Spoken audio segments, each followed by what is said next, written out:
అపోస్తుల కార్యములు అపోస్తుల కార్యములు అపోస్తుల కార్యములు అపోస్తుల కార్యములు 17వ అధ్యాయం, క్షమించండి 7వ అధ్యాయం. అపోస్తుల కార్యములు 7వ అధ్యాయం. అపోస్తుల కార్యములు 7వ అధ్యాయం మొదటి వచనం నుండి. ప్రధాన యాజకుడు అందుకు స్తెఫను చెప్పినది ఏమనగా, సహోదరులారా, తండ్రులారా, వినుడి. మన పితరుడైన అబ్రహాము ఆనారులో కాపురం ఉండక మునుపు మెస్సొపొతామియాలో ఉన్నప్పుడు మహిమగల దేవుడు అతనికి ప్రత్యక్షమై, నీవు నీ దేశమును స్వజనమును విడిచి బయలుదేరి నేను నీకు చూపింపబో దేశంలోకి రమ్మని అతనితో చెప్పును. సందర్భం మనకు తెలుసు. అపోస్తుల కార్యాన్ని ఎప్పుడు చదివినా అక్కడ జరుగుతున్న పరిస్థితుల్లో నుంచి అపోస్తుల కార్యాన్ని చదవండి, మర్చిపోవద్దు. ఈరోజు ఒక స్పెషల్ డే ఉంది, మదర్స్ డే. అపోస్తుల కార్యాన్ని ఎప్పుడు చదివినా చరిత్రలోని చదవండి. సమకాలీన రాజకీయాలు ఏం జరుగుతున్నాయో చూడండి. మరొకటి, మత ఉన్మాదం ఎంత ఉక్కుపాదంతో నిలబడిందో ఆ చరిత్రను కూడా మీరు చూడండి. అపోస్తుల కార్యం చదువుతున్నప్పుడు విచిత్ర పరిస్థితుల మధ్య సంఘము పుట్టింది. ఎలాంటి పరిస్థితుల్లో సంఘం పుట్టిందో మనకు తెలుసు. ప్రభు చెప్పాడు, వెళ్ళిపోతూ ఆ 40 రోజులు వాళ్ళతో డిస్కషన్ పెట్టాడుగా. 40 రోజులు అందరితో ఆయన మాట్లాడడం లేదు, కానీ తన క్లోజ్ టీమ్ మెంబర్స్తో మాత్రం మాట్లాడాడు. వాళ్ళకి చాలా జాగ్రత్తలు చెప్పాడు. మీరు ఎక్కడికి పడితే అక్కడ పోవద్దు, ఎవరితో పడితే వాళ్ళతో మాట్లాడుతూ, నేను చెబుతున్న విషయం ఏదైతే ఉందో దాని కొరకు కనిపెట్టండి. నేను కనిపెట్టమని చెప్పింది ఏంటో మీకు తెలుసు.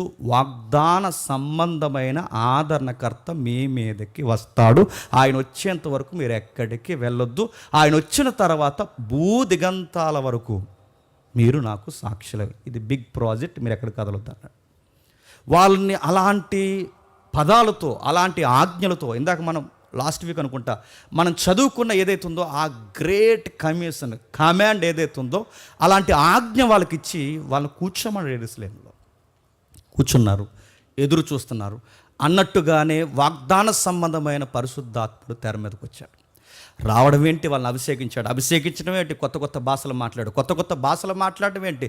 20 లక్షల మంది వన్ డే అవాక్కైపోయారు, ఆశ్చర్యపోయారు. ఏంట్రే వీళ్ళు, చదువు లేనివారు, పాండిత్యం లేనివారు, సరిగ్గా చదువుకోలేని వీళ్ళు ఎలా మాట్లాడుతున్నారా, మన మాతృభాషతో వీళ్ళు ఎలా మాట్లాడుతున్నారా, ఇలాంటి విషయాలు వీళ్ళకి ఎలా తెలిసాయి, ఈ వింత ఏంటని చూసినప్పుడు వాళ్ళ నుంచి వివరణ వచ్చింది. ఆ వివరణ ఏంటంటే, మీరు అనుకున్నట్టు వీళ్ళు మెదడు చెదిరిపోయి మాట్లాడలేదు, మీరు అనుకున్నట్టుగా వీళ్ళేదో మద్యం తాగి మాట్లాడలేదు, మీరు అనుకున్నట్టుగా వీళ్ళేదో పరాక మాటలు మాట్లాడలేదు.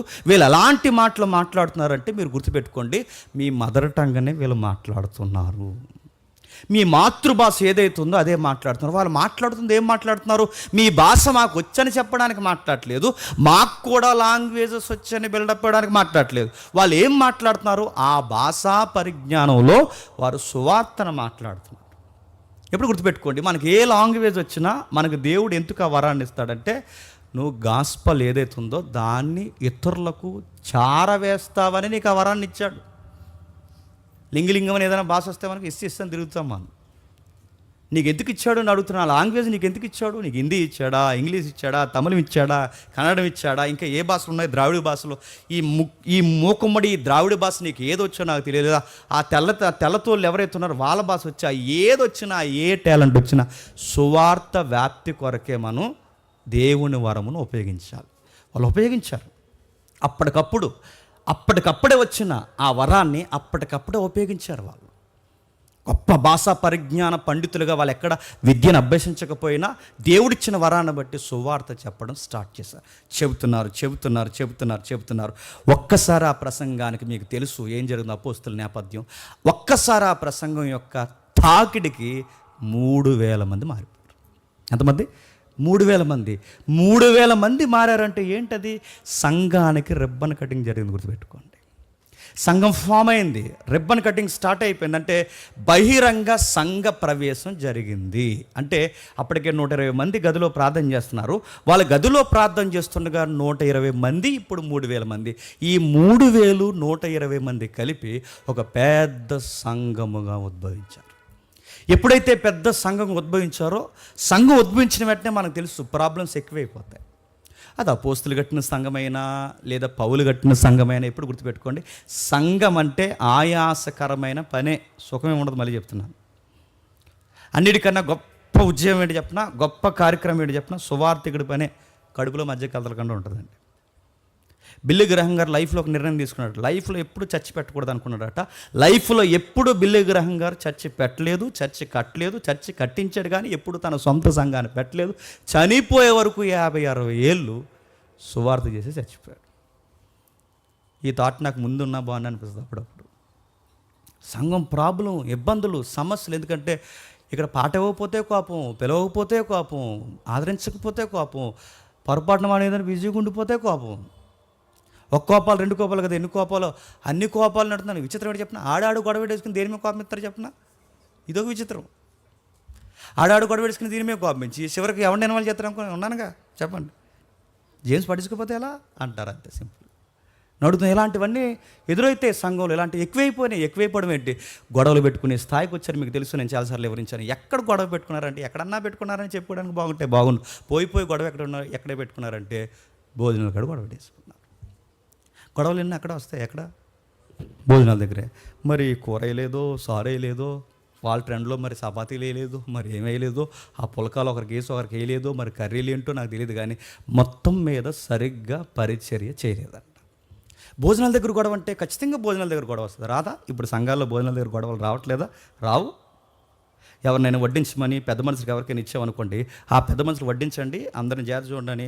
మన సంఘ పెద్దలు కాదండో, బయట ఏదైనా సంఘాలకి పెద్దలను అప్పగించి జాగ్రత్తగా అందరికి భోజనాలు పెట్టండి, అందరూ జాగ్రత్తగా తినాలి, మనం ఉంటే తిందాం, లేకపోతే లేకపోతే రైస్ మీద మనం కారం ఉప్పు అయినా జల్లుకుని తిందామని ఈ మోటివేషన్లో ఉండాలి పెద్దలు.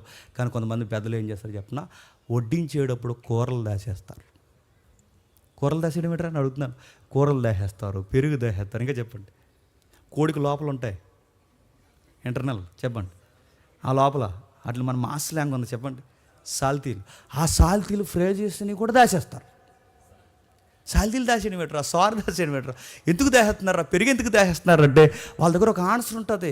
ఎందుకు దాచేస్తున్నారంటే మన ఓళ్ళు వస్తారు, మన ఓళ్ళు అడి బ్యాచ్ ఉంటారుగా, ఆ బ్యాచ్ వస్తుంది దాచేస్తారు. ఇలాంటి దరిద్రం పనుల సంఘంలో ఈరోజు జరుగుతున్నాయి.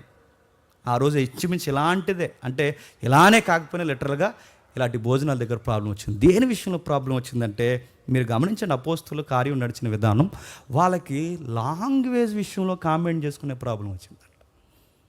వాళ్ళు ఎవరండి, మన మాతృభాష మాట్లాడతారా? వాళ్ళు ఎవరండి, గ్రీకులండి. వాళ్ళు ఎవరండి, వాళ్ళ లాంగ్వేజ్ ఏంటండి, వాళ్ళ మదర్ టంగ్ ఏంటండి, గ్రీకు మాట్లాడతారండి. మన మాతృభాష ఏంటండి, ఎబ్రీ అండి.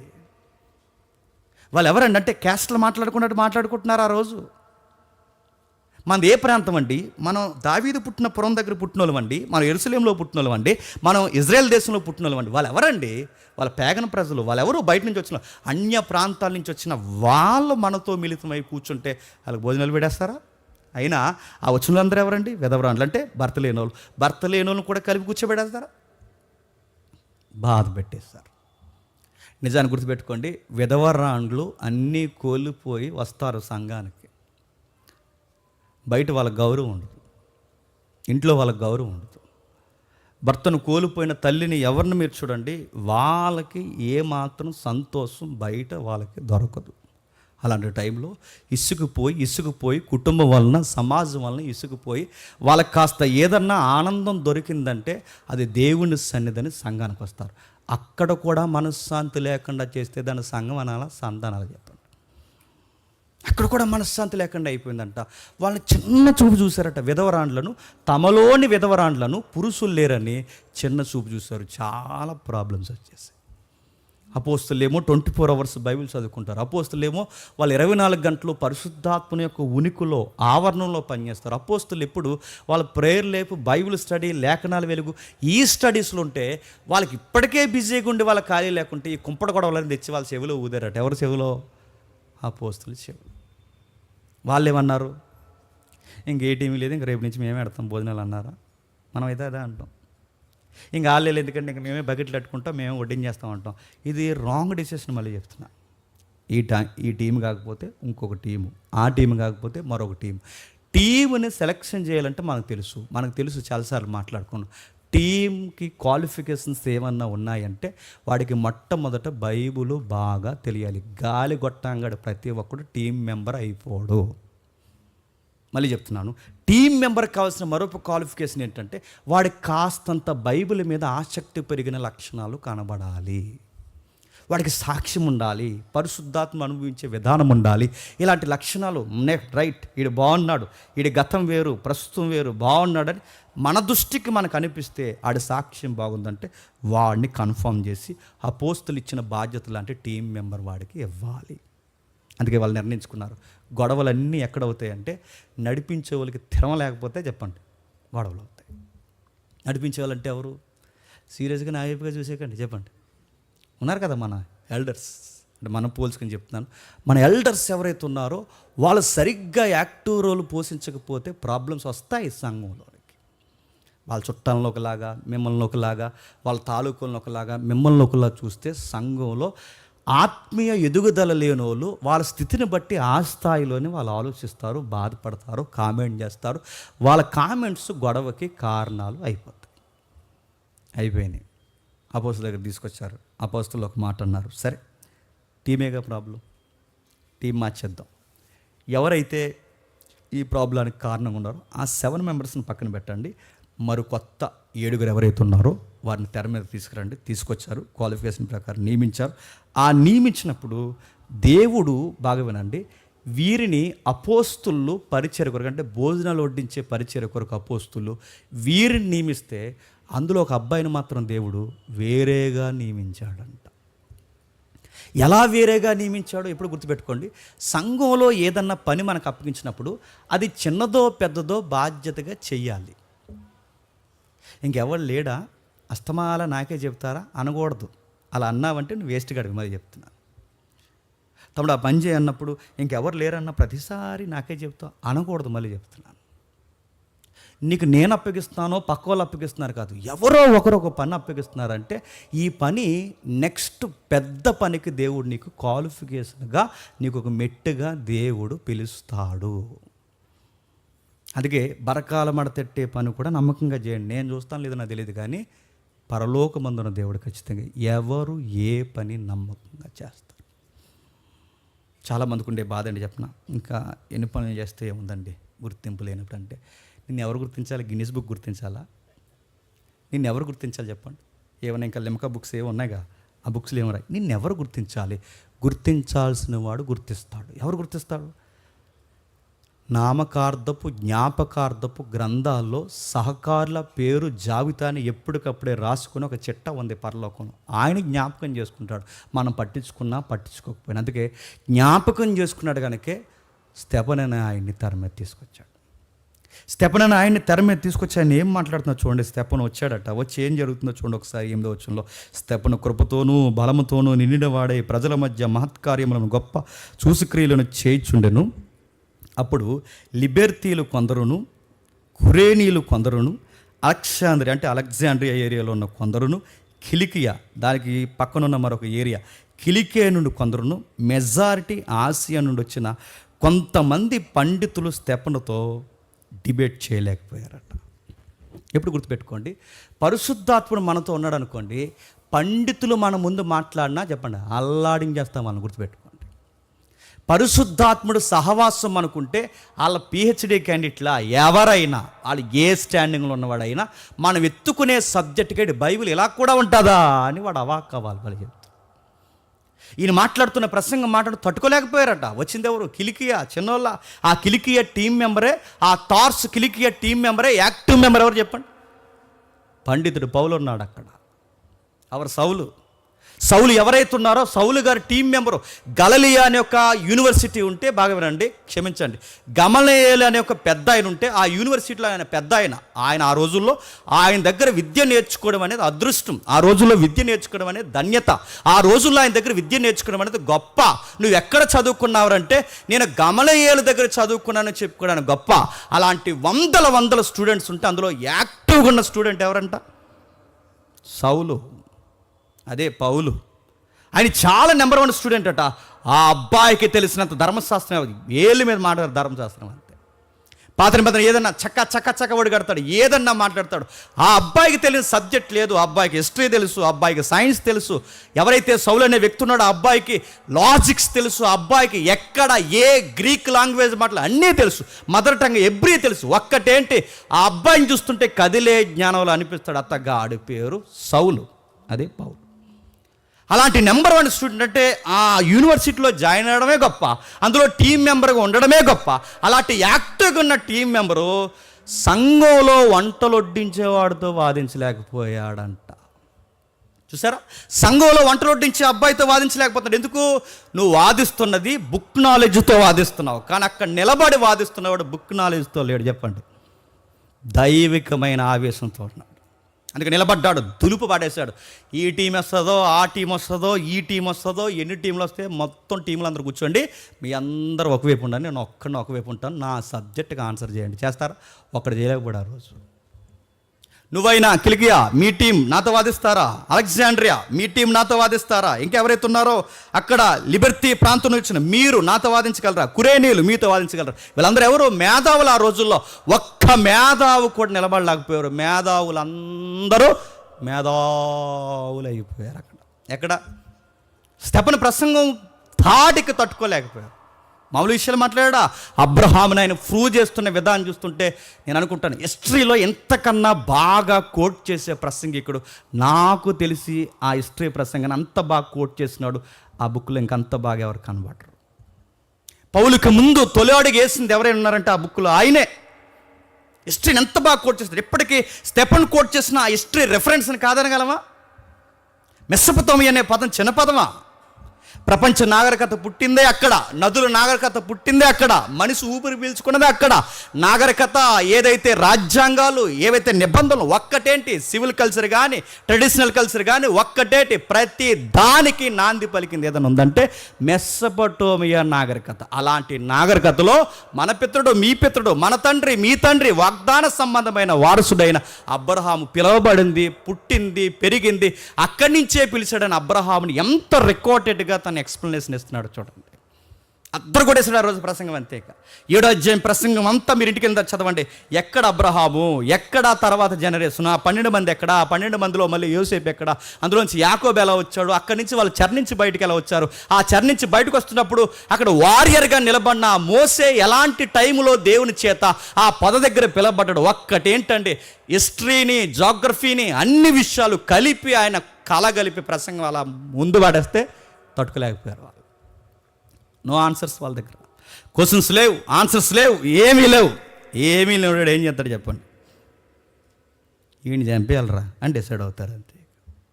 ఏమీ లేని ఏం చేస్తారు? క్వశ్చన్స్కి ఆన్సర్ చెప్పిన వాళ్ళు ఏం చేస్తారు చెప్పండి? చంపేయాలనుకుంటారు. మన హిస్టరీ మాట్లాడుతున్నాం, ఇండాలజీ. ఇండియాలో ఎలా జరిగిందో ఇండాలజీ తెలుసుగా.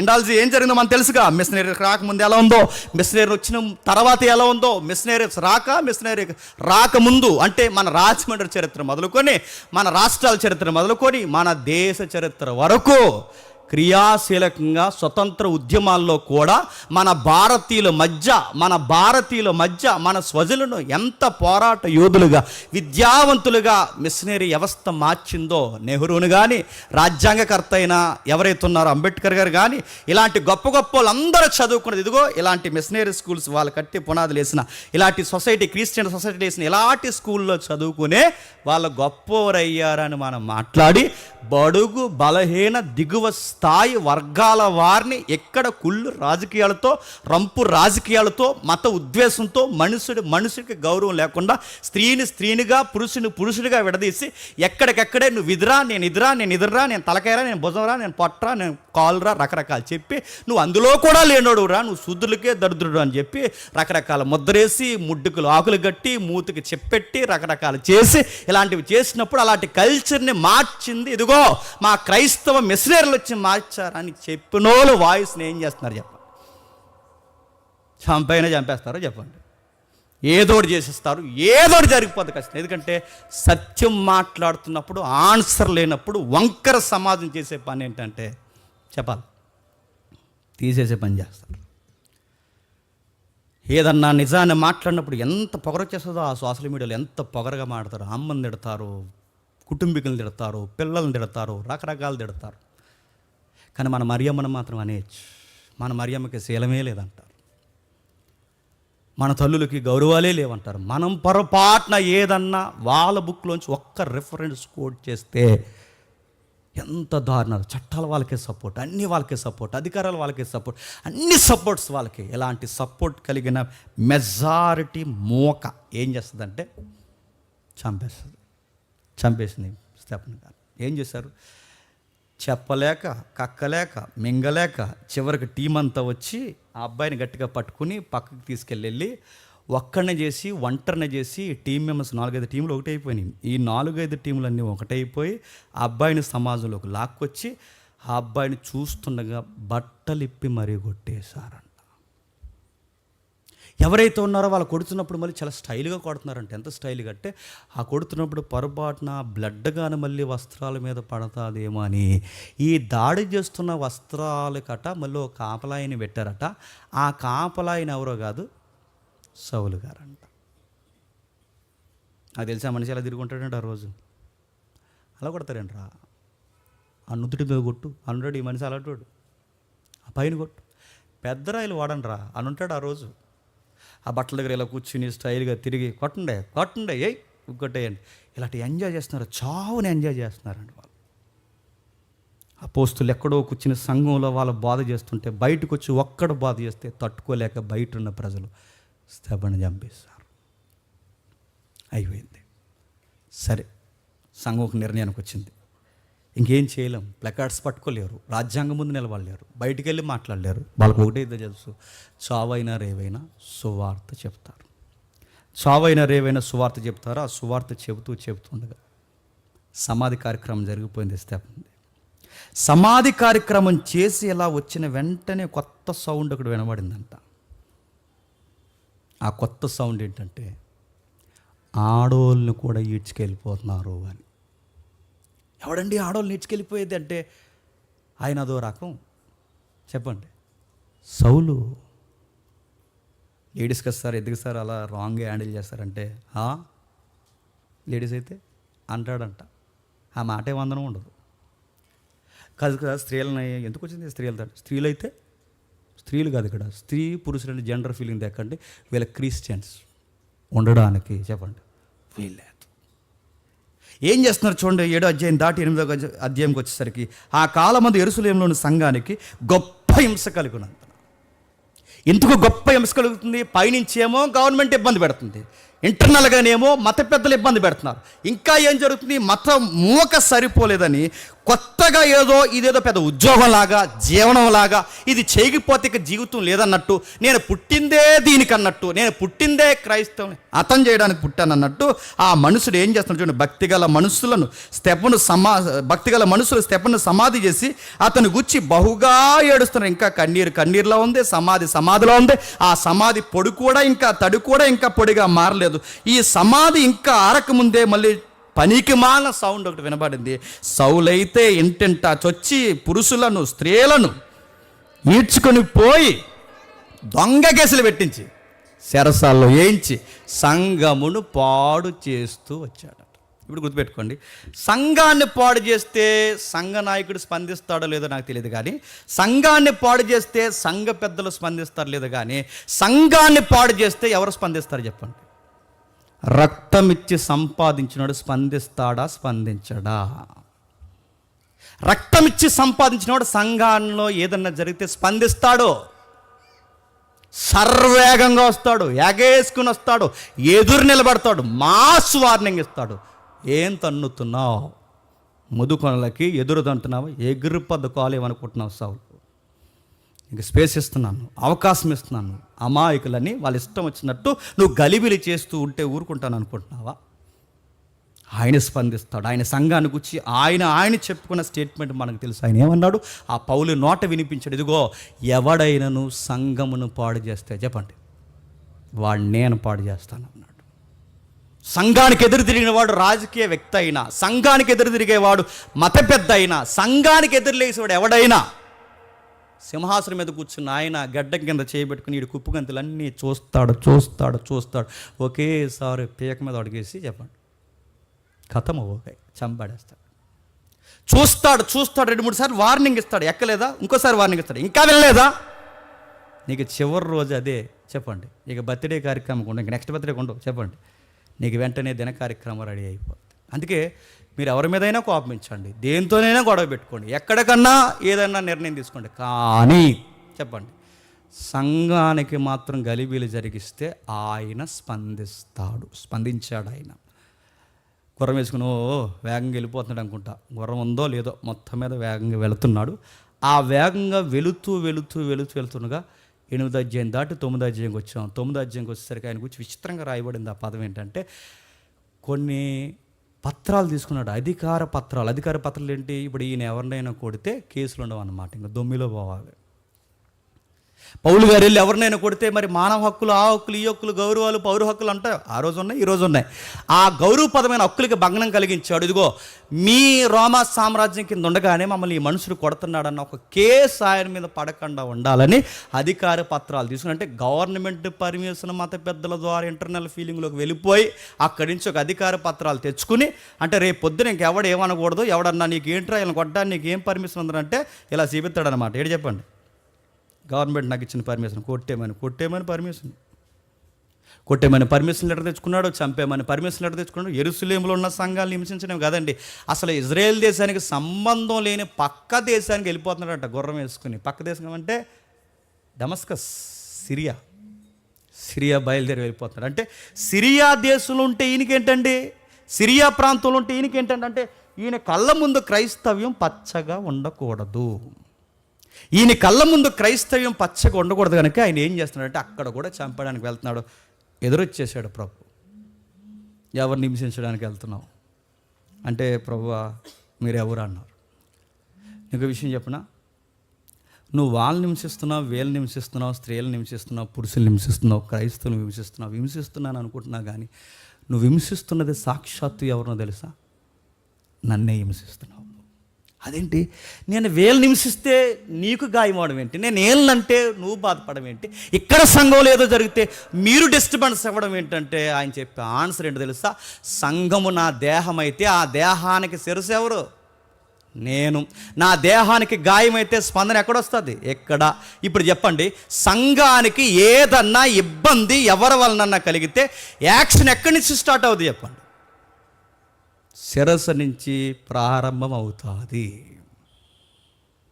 శిరస్సు ఎప్పుడే స్పందించింది, నువ్వెవరనుకుంటున్నావు, నువ్వు హింసిస్తున్న యేసుని నేనే. ప్రభు అది కాదు ప్రభు అంటే, మారు మాట్లేదు, కళ్ళు పడిపోయాయి, ఏం అర్థం అవట్లేదు, జీవితం చాలా వెలుగుమయంగా ఉన్న జీవితం ఒక్కసారి అంధకారంగా మారిపోయింది. సంఘానికి మెల్లగా ఒక వార్త తెలిసింది, సౌలు మారిపోయాడంట. సంఘానికి ఒక వార్త తెలిసింది, సౌలు మారిపోవడమే కాదు సువార్తికుడిగా మారిపోయాడంట. ఊపిరి పీల్చుకున్నారు, అమ్మయ్య ఒకరు మారిపోయారు.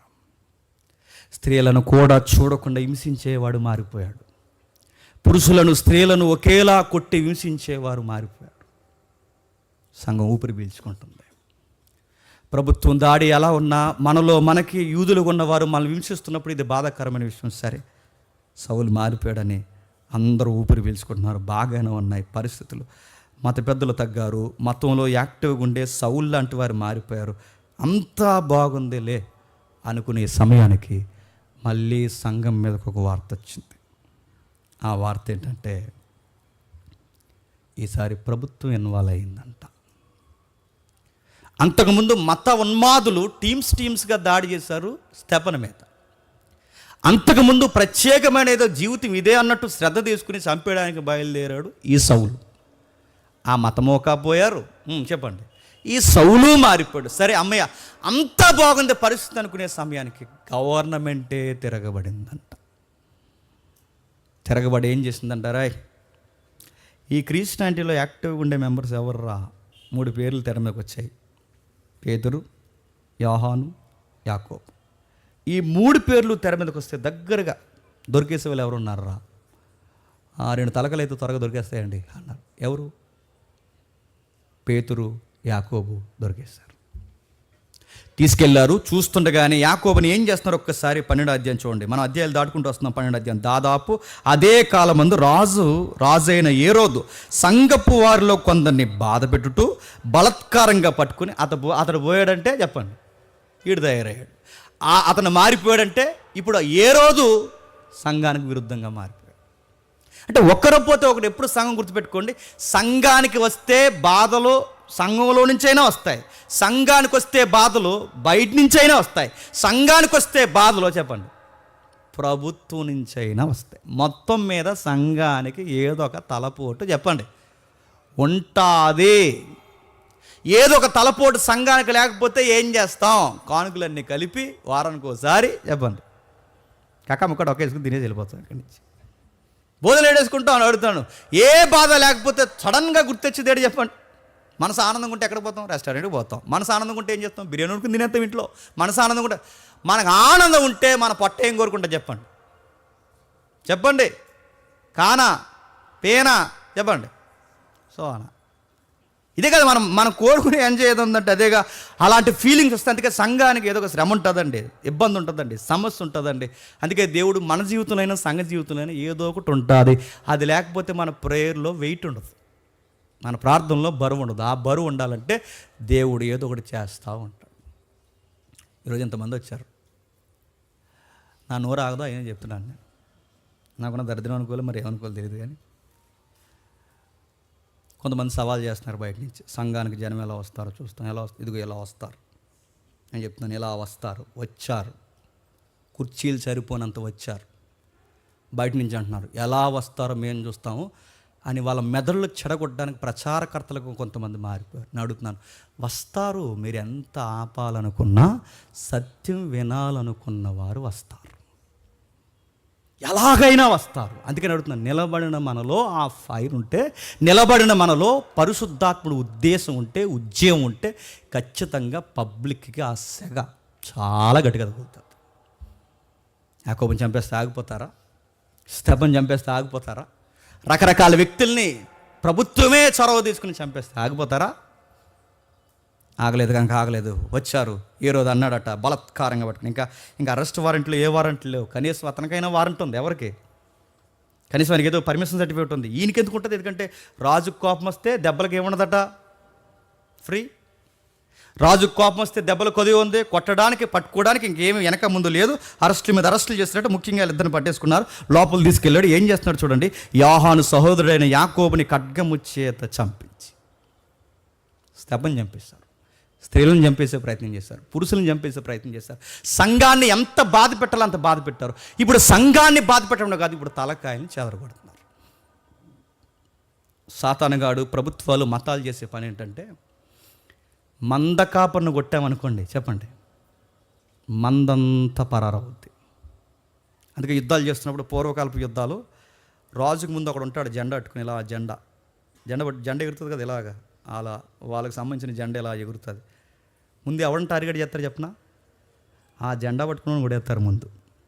టార్గెట్ ఆడికే సరిగ్గా జెండా పట్టుకుని ఆడిని కొడితే ఆ జెండా కింద పడిపోతుంది. జెండా పక్కనే ఉంటాడు ఎవరు చెప్పండి? కింగ్. ఆ రాజుని కూడా కాల్చిపడేస్తారు.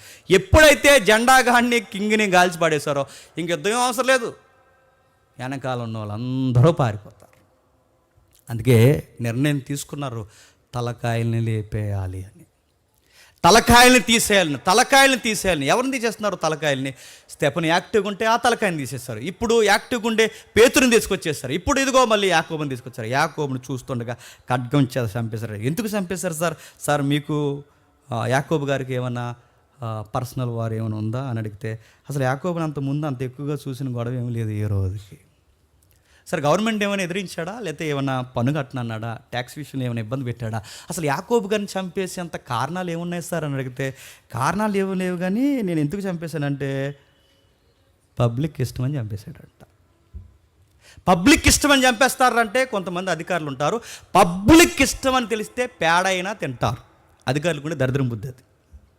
పబ్లిక్ పొగుడుతారంటే పేడేటి గడ్డేటి ఇంకా చెప్పండి, ఏదైనా తింటారు, దొల్లుతారు, ఎగురుతారు, పబ్లిక్ నుంచి మన్నను పొందుకోవడానికి ఏదైనా చేస్తారు. అందుకే చూడండి, ఈ రాజకీయ నాయకులు వీళ్ళు ప్రచారానికి వచ్చినప్పుడు పొలిటీషియన్స్గా ఆ టైంలో ఆ పొలిటికల్ వేలు వస్తుంది 5 సంవత్సరాలకు ఒకసారి, లేదా పంచాయతీ ఎలక్షన్లో లేదా మున్సిపల్ ఎలక్షన్లో వచ్చినప్పుడు, అలా వచ్చినప్పుడు అందరూ మన దగ్గరకు వచ్చి బామ్మను ముద్దెట్టేసుకుంటారు, అమ్మను ముద్దెట్టేసుకుంటారు, ముసలోని ముద్దెట్టేసుకుంటారు, అందరు పెట్టేసుకుంటారు. ఈ మధ్య అందరిని ముద్దు పెట్టుకుని ఎవ్వరు చూడకుండా వెనక్కి వెళ్ళి శానిటైజర్తో కడిగేసుకుంటారు. ఎంత ప్రేమో, ఎంత అనురాగం అంటే పబ్లిక్ ఇష్టమైతే నేను అడుగుతున్నాను, ఏదైనా చేస్తారు పబ్లిక్ మన్నన కోసం. అధికారులకి బుద్ధి గడ్డి తింటాది. అదే చేశాడు. ఎందుకు చంపేసావయ్య అని అడిగితే వాళ్ళు చెప్తున్నారు, ఎందుకు చంపేస్తాం, పబ్లిక్ ఇష్టం. యూదులకి క్రిస్టియన్స్కి పడదు కనుక యూదుల ఓటింగ్ ఎక్కువ, క్రైస్తవ ఓటింగు తక్కువ.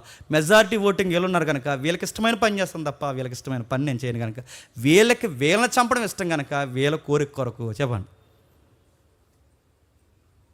యాకోబు గారిని చంపేశారట. యాకోబు గారిని చంపేశారులే, అమ్మయ్య యాకోబు గారు వెళ్ళిపోయారు అనుకునే టైంలో మీరు గమనించండి, నేను ముగిస్తాను. 2వ తలకాయ ఉంది, పెద్ద తలకాయ. ఎవరు? పేతురు గారు. ఇప్పుడు నెక్స్ట్ పేతురు గారిని తీసేద్దాం రెడీగా అలా లోపల పెట్టారంట. ఏదో సంబరానికి ఈ 3 రోజుల్లో గొర్రెపోతు గడ్డేసినట్టు, లేదు ఈ 3 రోజులు దానికి ఏదో మేత ఎడతారుగా, అలా మేత పెట్టినట్టు లోపల అలా ఉంచారంట 3 days. ఎవరిని? పేతురు గారిని. స్తెఫనుని చంపేశారు చెప్పండి, యాకోబుని చంపేశారు చెప్పండి. నెక్స్ట్ మళ్ళీ ఫెస్టివల్ వస్తుందంట. ఇప్పుడు ఫెస్టివల్లో అట్రాక్షన్ కార్యక్రమం ఏంటంటే, వాళ్ళందరూ చూస్తుండగా ఆ పండగ వాతావరణంలో ఈయన చంపేయాలనుకున్నారంట. చంపడమే తరువాయి. నెక్స్ట్ చంపుకుంటూ వెళ్ళిపోతారంటే, మృగము ఒక్కసారి రక్తానికి మరిగిన తర్వాత ఇంకా మింగుతూనే ఉంటుందంట రక్తం. అలాగే వీళ్ళు రక్తానికి మరిగినట్టు తయారైపోయారండి. పేతురు గారిని చంపడానికి రెడీ అయిపోతే పేతురు గారు ఏం చేస్తున్నారు? ఇప్పుడు నా ముందు ఇక్కడ ఎవరైతే వాకింగ్ చెప్తున్నారో ఎవరో ముందు చంపేశారనుకోండి, నాకు 3 days టైం ఇచ్చారనుకోండి. నెక్స్ట్ 3 daysలో హైటెక్ బస్ స్టాండ్ గారు జేమ్స్ని వేసేద్దాం అన్నారు అనుకోండి. ఈ 3 రోజులు నేను ఏం చేద్దాను చెప్పండి? నీకు దండం పెడతాంట, నన్ను వదిలేంట అంటానా? అనాలా? మనమైతే ఏమంటాం చెప్పండి? 3 రోజుల్లో చంపేస్తారన్న వార్త 3 రోజులు అవ్వకముందే ఇంకెందుకు చచ్చిపోతాను, ఇప్పుడే ఊపిరి బిగిసి చచ్చిపోతాను నేను అడుగుతున్నాను. నా ముందు ఎవరినైనా చంపేస్తే నెక్స్ట్ యాక్షన్ ఎలా ఉంటుంది చెప్పండి? పరార్, మోషన్స్, ఇంకేమన్నా చెప్పండి? సరిజోరం. ఆని చంపేసి ఆని లెగిస్తే ఈయన చంపేసి, ఈయన లెగిస్తే ఈయన చంపేసి, రకరకాలు చంపేస్తుంటే అధ్యక్షుని చంపాడు ముందు నన్ను అడిగితే. అధ్యక్షుని చంపేసి తర్వాత చంపేస్తే నేను అడుగుతున్నాను, నెక్స్ట్ ఇంకా మైపాల్ సీన్ గారు ఉన్నారు, వచ్చి అధ్యక్ష చేయండి అంటే ఏం చేస్తారు? అలాగే కానిమ్మంటాను అక్కడి నుంచి వస్తున్నాను, ఈ లోపల నడిపించాను కానీ ఏం నడిపించు, బతుకుంటే ఏదో ఆకు తింటాం. ఆకు చెప్పండి, ఏం ఆకు?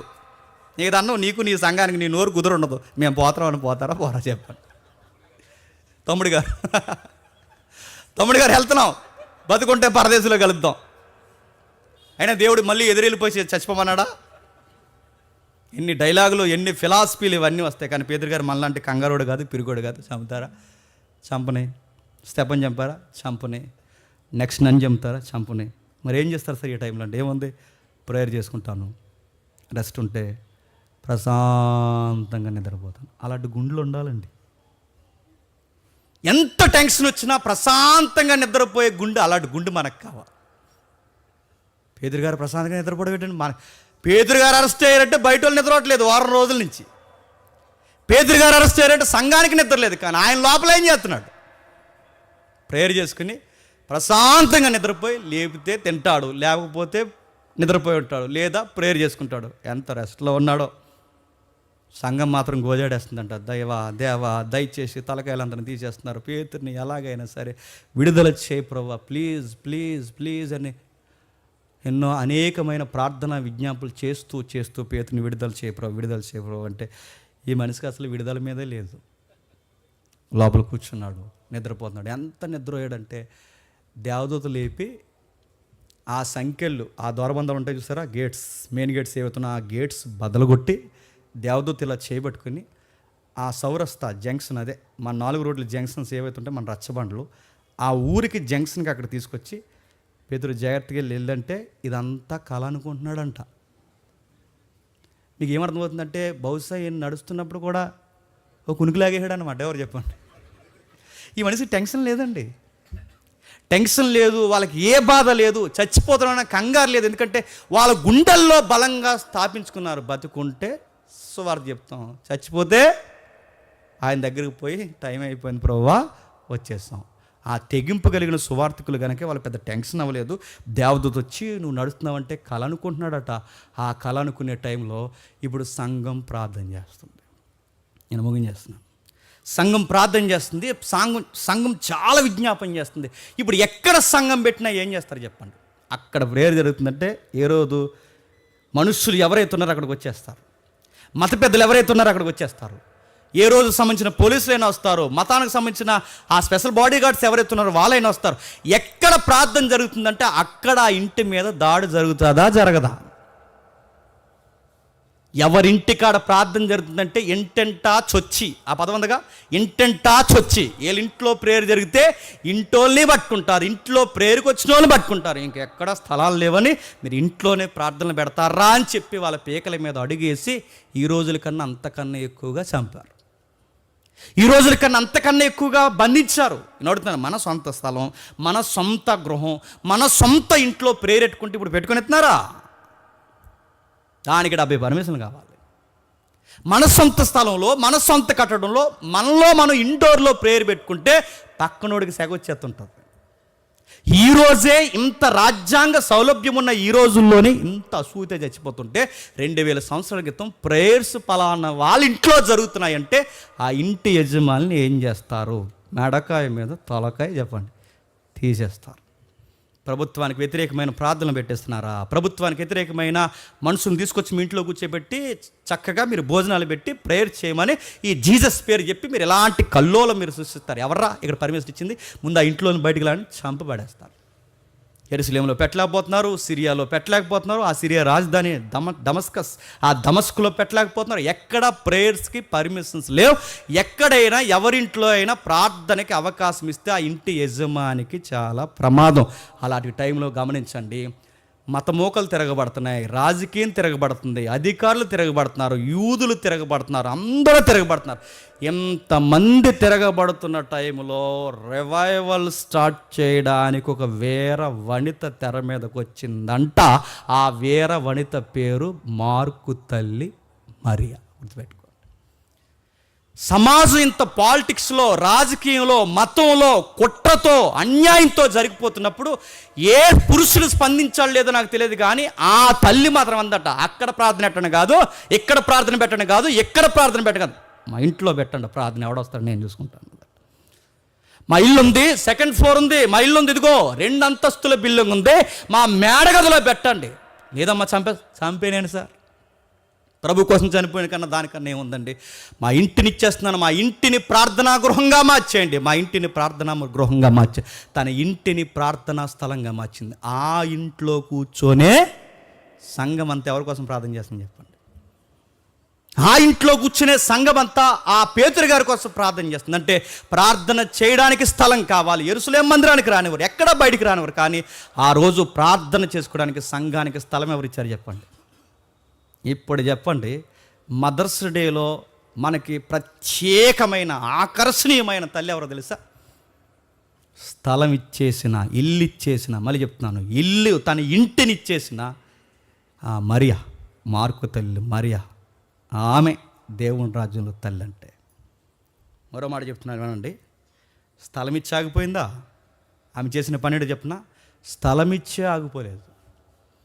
ఒకే ఒక కొడుకు అనుకుంటున్నాను నేను, ఆ ఒక్కగాని ఒక్క కొడుకును కూడా రప్పించి అన్నదట, రైట్ నువ్వు యూనివర్సిటీలో చదువుతావో, ఇంకెక్కడ చదువుతావో, ఎలా చదువుతావో నాకు ఇవన్నీ పక్కన పెట్టి, కానీ నేను ఒక మాట అంటున్నాను, నీ వయస్సు ఉండగా కాస్తంత దేవుడు, భయము, భక్తి అని తిరిగి నిన్ను నుంచి నేను కోరుకునేది తల్లిగా, మదరగా నేను కోరుకునేది ఏదన్నా ఉందంటే ఆ పెద్ద ఆయన వెనకాల పరిచర్యకు పోరా అని చెప్పిందంట. ఏ పెద్ద ఆయన వెనకాల వెళ్ళను మమ్మీ అని అడిగితే, పో ఆ పేతురు వెనకాల పరిచర్యకు పో. పేతురు గారినే చంపేసేలా ఉన్నారు మమ్మీ అంటే, పేతురు గారిని చంపేస్తే పేతురు గారితో పాటు నువ్వు కూడా చచ్చిపో. That is mother's day. మళ్ళీ చెప్తున్నా, ఇలాంటి మదర్స్ దేవుని రాజ్యానికి కావాలి. మా పిల్లలు ఏడాదంతా చదవలేదండి, మా పిల్లలు చదువుకోవట్లేదని టిక్టాక్లో బిజీ అయిపోయారు, మా పిల్లలందరూ ఫేస్బుక్లో ఇన్స్టాగ్రామ్లో బిజీ అయిపోయారు. మార్చి వచ్చిందండి, పరీక్షల దగ్గరకు వచ్చే గొప్ప మీ ఉపవాస ప్రార్థనలో మా బిడ్డ కోసం ప్రార్థన చేయండి అంటే నన్ను అని వస్తుంది పరలోకం అనుకుంటున్నారు. ఈడు సంవత్సరం అంతా ఏం చేస్తాడు? వీడికి సువార్త లేదు, బాధ్యత లేదు, సంఘం లేదు. వీడి కోసం వీడు ఏడాదంతా ఎరగదీస్తే ఆ ఎలగబెట్టిన వ్యవహారానికి ఇప్పుడు అంటే మనం గొప్ప మన కొడుకులు మార్చేసుకుని ఆడి కోసం ప్రార్థన చేయాలి. ఏమని? దేవా, ఈ బిడ్డకి మరి ఆన్సర్ సీటు పరలోకం నుంచి, ఈ బిడ్డ సమాజానికి, సొసైటీస్ ఎలా అవసరం, వీడు నీ రాజ్యానికి గొప్ప యోధుడిగా ఉపయోగపడతాడు. ఎలాగైనా సరే వీడి వివేచన జ్ఞానం ఇంకనూ పెంపొందింపజేసి వాళ్ళు అడగలేని ఆన్సర్లు కూడా వీడు రాసేసేలాగా చెప్పండి. ఇలా చేయాల ప్రేయరు. ఆస్తి ఇచ్చేసింది, ఒక్కగానొక్క వారసునిచ్చింది. వాళ్ళకి డబ్బులు తక్కువా, వాళ్ళకి అధికారాలు తక్కువా, వాళ్ళకి ఏం తక్కువ ఉన్నాయి చెప్పండి? వాళ్ళకి ఏమీ తక్కువ లేదు. ఆస్తి ఇచ్చేయడం ఒక ఎత్తు అయితే రెండు ఏమిస్తుంది చెప్పండి? కొడుకుని ఇచ్చేస్తాం చూడండి, కొడుకుని. అందుకే చూడండి, ఆ అబ్బాయి బతుకున్నంత కాలం ఎవరు వెనకాల తిరిగాడు తెలుసా? పేతురు వెనకాల తిరిగాడు, ఇంకా పౌలు వెనకాల తిరిగాడు, ఇంకా సేవలో తిరిగాడు. ఇంకా గొప్ప సంగతి చెప్పిన, మత్తయి సువార్త, లూకా సువార్త, యోహాను సువార్త చదువుకుంటే ఆ 4 సువార్తలు ఒక సువార్త మార్కు సువార్త ఏలబ్బాయే రాశాడు. ఎక్కడుందా తల్లి? ఒకసారి చూడండి, ముగించేద్దాం. 12 ఇట్లా ఆలోచించుకుని అతడు మార్కును మారు పేరు గల యోహాను తల్లి అయిన మరియ ఇంటికి వచ్చను. డేంజర్ టైంలో తను అవసిస్తుంది చూడండి, డేంజర్ టైంలో తన కొడుకుని ఇస్తుంది చూడండి. సమాజంలో పరిస్థితులు బాలేని టైంలో ఇంటిని, కొడుకుని, అన్నిటినీ ఇచ్చేసి ఆవిడ అంటుందట, తీసుకోండి, మా ఆస్తి తీసుకుంటాడో, నా వారసుని తీసుకుంటారో, సేవకి మీరేం తీసుకుంటారో తీసుకోండి, ఈ సేవకి నా ఆస్తిని, నా కొడుకుని బలిగా ఇచ్చేస్తున్నాను అందంట. ఇప్పుడు చెప్పండి, ఈ మదర్స్ డేలో మీకు ఏ మదర్స్ గుర్తొస్తున్నారో లేదో నాకు తెలియదు, కానీ బైబిల్లో చెప్పండి, ఇలాంటి మదర్స్ మాత్రం గుర్తు రావాలి, ఇలాంటి మదర్స్ మాత్రం గుర్తు రావాలి. చివరికి ఒక ఉదాహరణ చెప్పి నేను ముగిస్తాను. థామస్ అల్వా ఎడిసన్ స్కూల్లోంచి పంపించేశారు అబ్బాయిని. థామస్ అల్వా ఎడిసన్ ఏం కనిపెట్టాడు? మొన్న ఒకరు అన్నారు కరెంట్ కనిపెట్టారన్నారు. మెంటల్ వచ్చింది ఇంక నాకు. కరెంట్ కనిపెట్టింది ఎవరు? Michael Paradise. బల్బు కనిపెట్టింది ఎవరు? Thomas Alva Edison. Thomas Alva ఎడిసన్కి స్టడీలో చాలా వీక్ అనమాట. బయటికి పంపిస్తారు. బయటికి పంపించేస్తే మీ అబ్బాయి పనికిరాడు, స్టడీస్కి అది ఇక వేస్ట్, మీ వీడి వల్ల మాకు స్కూల్కి బ్యాడ్ నేమ్, తీసుకెళ్ళిపోండి అని పంపించేస్తే అప్పుడు వాళ్ళ మమ్మీ తన ఒడినే బడిగా మార్చి వాడి కొరకు ప్రార్థన చేసి రకరకాల ప్రయత్నాలు చేసి చదువు నేర్పిస్తే ఇప్పుడు మనకి ఎంత వెలుగుని తెచ్చిపెట్టాడు. అప్పుడు ఇంటర్వ్యూలు పెట్టారు. ఆ ఇంటర్వ్యూలు పెట్టినప్పుడు మీకు ఇన్స్పిరేషన్ ఎవరు అని అడిగితే అతగాడు చెప్పిన మాట ఏంటి తెలుసా? మా మమ్మీ లేకపోతే, మా మమ్మీ దేవుని చేతుల్లో పెట్టి ప్రార్థన చేయకపోతే ఈ బల్బ్ అనే దానికి నేను నాంది చెప్పండి పలకలేను. ఇప్పుడు చెప్పండి, మీ పిల్లలు దేనికోసం చదవాలి చెప్పండి? దేవుని రాజ్యం కోసం చదవాలి. మార్కు తల్లి మరియ తన కొడుకుని దేనికోసం డిజైన్ చేసింది చెప్పండి? పెళ్ళిడికి వచ్చాడు కుర్రాడు, ఎర్రగా బుర్రగా ఉన్న పిల్ల ఎక్కడ ఉందని చూసిందా? ఏం చేసిందో తెలుసా? సువార్తలో ఉండరా అని చెప్పింది. ప్రాబ్లమ్స్ వచ్చిన అక్కడ ఉండు, పెద్దోళ్ళు తిట్టినా అక్కడ ఉండు, నేను పేతురు గారు తిట్టినా, పౌలు గారు తిట్టినా, బర్నబా గారు తిట్టినా, ఎవరు తిట్టినా సంఘాన్ని వదులు రావద్దు కనుక రావద్దు, అక్కడే ఉండు. సేవ చేస్తూ సువార్తలు రాసుకుంటూ, సేవ చేస్తూ సువార్త రాసుకుంటూ.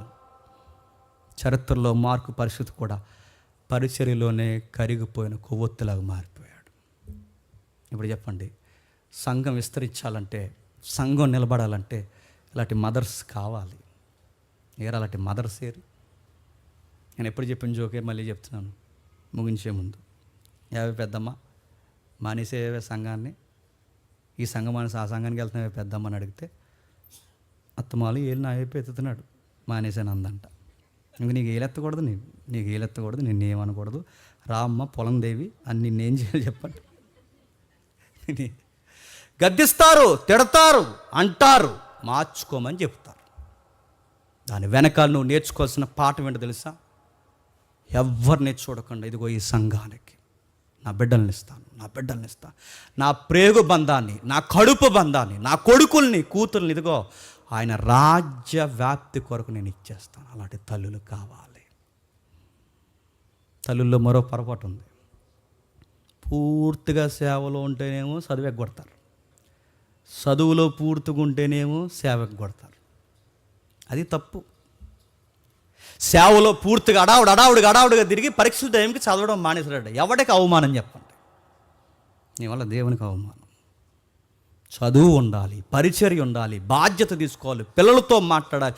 వాళ్ళ మీద మళ్ళీ చెప్తున్నాను, మమకారం ఎంతగా పెంచుకోవాలంటారే.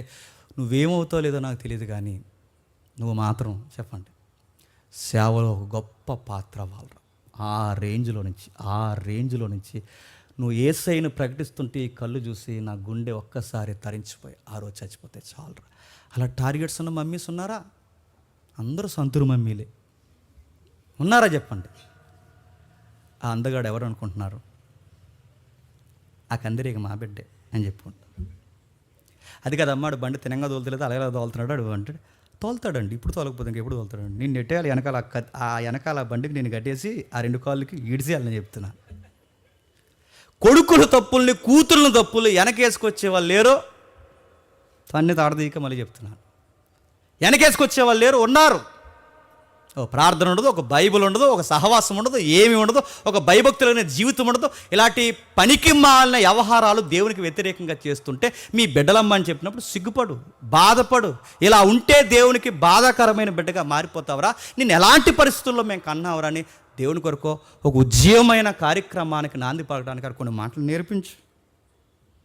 నేర్పించు. ఏమంటావో తెలుసా? ముగిస్తాను, ఒట్టే చెప్తున్నా.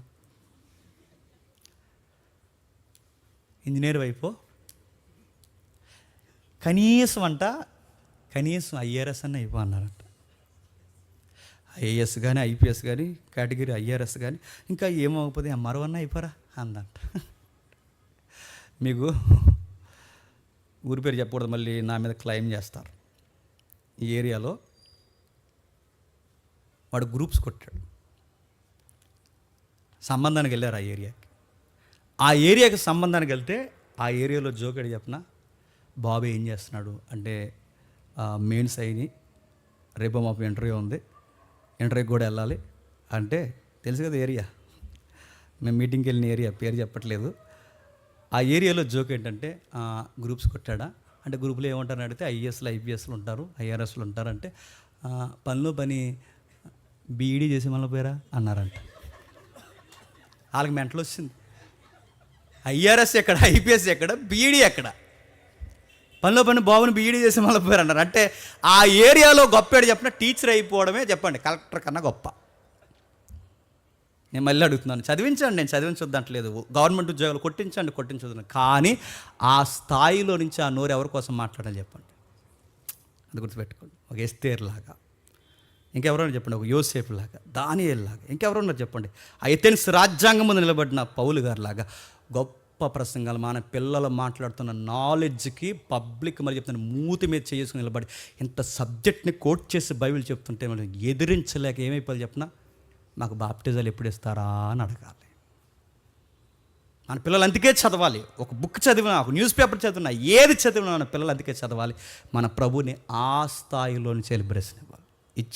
ఇవ్వండి, అప్పుడు పెట్టండి స్టేటస్. ఏమని మీ తల్లులకు అప్పుడు పెట్టండి స్టేటస్, థ్యాంక్ యూ మమ్మీ, ఈరోజు నేను ఈ స్థాయిలో ఉన్నానంటే నీ ప్రార్థన, నీ బైబిల్లోంచి నువ్వు నాకు కోట్ చేసిన రెఫరెన్స్, నువ్వు నన్ను ఎంకరేజ్ చేసిన విధానం, నేను ఈ స్థాయిలో ఉన్నాను కనుక నా వెనకాల ఎంత కన్నీటి ప్రార్థన చేసావు కనుక మనస్ఫూర్తిగా చెబుతున్నాను. చెప్పండి హ్యాపీ మదర్స్ డే మమ్మీ అని చెప్పండి.